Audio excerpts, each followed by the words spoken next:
Good morning, Sweet Home. Today is Thursday, February 25th, and today's day 2. My name is Ryan Poydock, and here are today's morning announcements.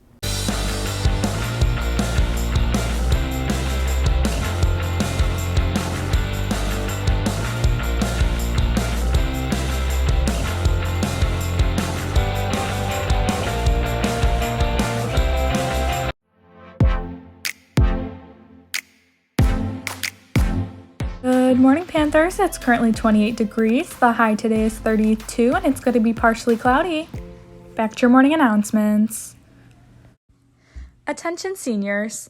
We will be taking individual photos this year to put together your whole class photo.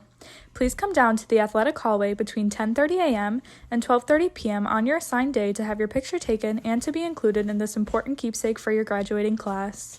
Blue Group Photo Day is Tuesday, March 2nd, and Gold Group Photo Day is Friday, February 26th.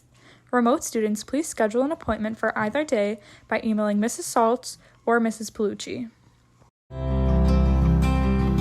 Did you know that in 1993, Toni Morrison was the first African-American woman to win the Nobel Prize for Literature? That is actually just one of many prestigious awards that this author earned in her 88 years. She also won the National Book Critics Circle Award, the Pulitzer Prize, and the Presidential Medal of Freedom. In her own words, Morrison began writing with one main objective: to highlight the true devastation of racism on the most vulnerable, the most helpless unit in the society, a Black female and a child. In addition to her 11 novels, such as The Bluest Eye and Beloved, she wrote picture books, essays, and songs. She strove always to write works that fit into African American traditions and pushed readers to think critically about the past, while simultaneously creating books that would open doors and encourage us to imagine possibilities for the future.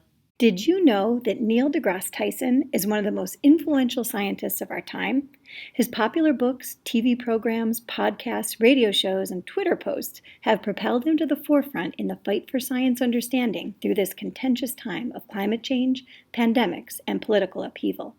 The world-famous astrophysicist fell in love with astronomy after a trip to the Hayden Planetarium at the American Museum of Natural History in New York City at age 9. He never lost that love for space science, and after earning a bachelor's degree in physics from Harvard, a master's degree in astronomy from University of Texas, Austin, another master's and a doctoral degree in astrophysics from Columbia University, Tyson became the director of the same planetarium that sparked his love of space as a child. Inspired by his mentor, the famous astronomer, astrophysicist, and astrobiologist Carl Sagan, Tyson has added science communicator to his resume. Today, Neil deGrasse Tyson is the host of the Emmy Award-winning science series Cosmos on Nat Geo Disney+, as well as a very cool podcast called Star Talk. Through both of these venues, Tyson has been able to continue his campaign to make science interesting and accessible to everybody. His philosophy of science education proposes that science is more than a body of knowledge. It's a way of thinking. It's a wiring of the brain that empowers you to probe whether something is real or not in this world. If you do not have the power to judge that, to judge what is true and what is not true, then you are doomed to let others do your thinking for you. This week's Male Athlete of the Week goes to varsity ice hockey players Julian Sanchez and Zach GEMBALA. Both athletes have made a sacrifice to play goalie for the team. Neither student has ever played ice hockey goalie, and they put the team before themselves. Their commitment to the team has allowed the rest of the players to have a season. Without them, the team would be unable to compete in games. Congratulations to our boys ice hockey goalies. This week, Female Athlete of the Week goes to a varsity basketball player, Lauren Hubert.